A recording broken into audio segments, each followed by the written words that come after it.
Hello everybody, welcome back. Today as well we have got you another video. In this video I'll show you how you can add multiple photos on Snapchat story. But before that, please do make sure to like our video, subscribe our channel, and yes, without any further delay, let's get started.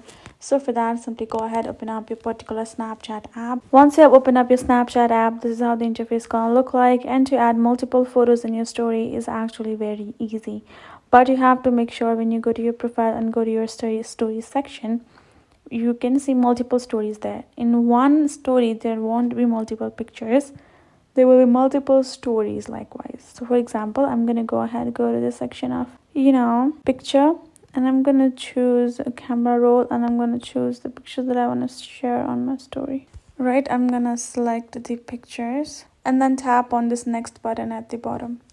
Now once you have selected the pictures to go to your story, you have option of my story, which is for friends only, and another stories, which is simply for the public. Right, so what you're going to be doing is you're going to be tapping on my story and tap on this option of my story and tap on send.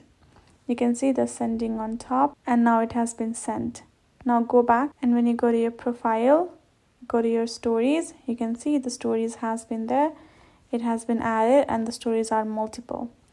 That is the only way possible for you to be doing so, and that is basically it. So hope this video helped. Thank you so much for watching. I will see you guys in our next video.